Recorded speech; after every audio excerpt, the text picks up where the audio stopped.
Naimbag nga oras sa kaprobinsyaan, idanon mi kada kayo, dagiti napapatagadamdamag, manipod iti Kapitolyo iti La Union. Daytoy, ti baro atimak iti Kapitolyo News Program. Nabiit pay laeng sipod iti naibangon da Eugene ti kooperatiba da ijay barangay Sinapangan Norte, Bangar, La Union. Buong kantarakan ababoy ti kangrunaan a produkto da. Panggapita da Eugene ken dagiti kamemburan na a mapapiksapay ti pagsapulan da. Iso ginundawayan na ti dimaraay iti Marketing Investment Forum and Market Plan and Strategy Seminar nga insayangkat iti Office of the Provincial Agriculturist wenno iti OPAG. Napitas natin nga forum sir da DJ production nga rin DJ. Mamuan mino kasano ti panang marketplace, mamuan mino kasano ti panang improvement.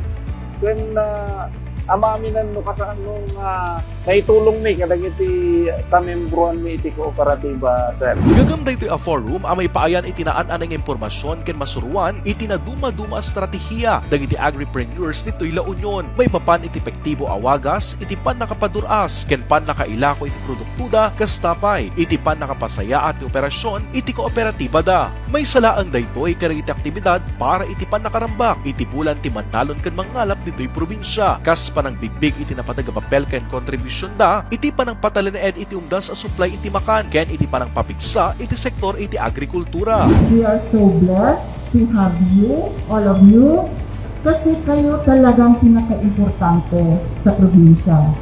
Kayo ang nagbibigay ng mga pagkain namin. Diba? So, let's work together. Mag-cooperate lang tayo, mag-unite tayo as one for the sake of the province. Interesado kanya yung mga kwata na gadumugat na po. Kaspaset iti makabulan ang selebrasyon sa nga 15 ang kaprobinsyaan manipod iti naduma-duma nga ili dito'y La Union. Ti impaayan iti OPAG iti pakabuklan at 25,000 tilapia fingerlings. Naipaay dagitoy kas pagrugrugyan iti buklendaan negosyo. Naipakita mo ti La Union probinsyanihan iti naiganwat a coastal cleanup ijay Agoo ken mangrove planting ijay Baknotan. Babaan iti panangidaulay ti Provincial Government Environment and Natural Resources Office ken ti OPAG. Nagkapasatan daytoy dagiti residente ken dagiti naduma-duma nga ahensya iti gobyerno. Kagidan daytoy iti panagapit iti Adlay Rice ijay Balawan Provincial Nursery. Ti Adlay ket maysa a tropical amula a mabaling alternatibo iti bagas. Tampok mat dagiti naduma-duma a produkto dagiti Manalon ken mangalap iti panaglukat iti Agri-Bazaar. Gundaway daytoy tapno may pamamo ken mailako da dagiti produkto da iti mas nalawlawa a merkado. Sir, pagadayawan naman nga na-invite kami dito, tapos maipakilala mo dagiti product. Napintas ta dati iti nga kadiwa dati ito'y provincial, tapno kastakot may kanitidad do mga dagitoy agat-gatang tinalaka nga presyo, sir.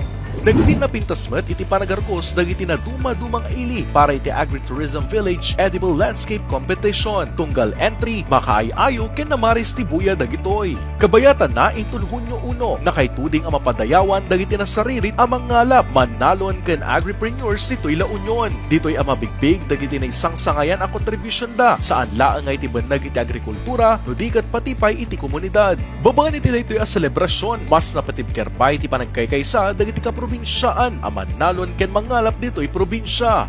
Agtultuloy man ti panangipaay iti Provincial Government of La Union, babaan iti panangidaulo ni Governor Rafael Veronica Ortega David iti importansya ken suporta karay iti Manalon ken mangalap dito'y probinsya gapoy iti napatagapapel dagitoy iti panangpaduras iti lokal nga ekonomiya ken nangruna iti pananggunod iti sirmata iti La Union nga agbalin a heart of agritourism in Northern Luzon by 2025.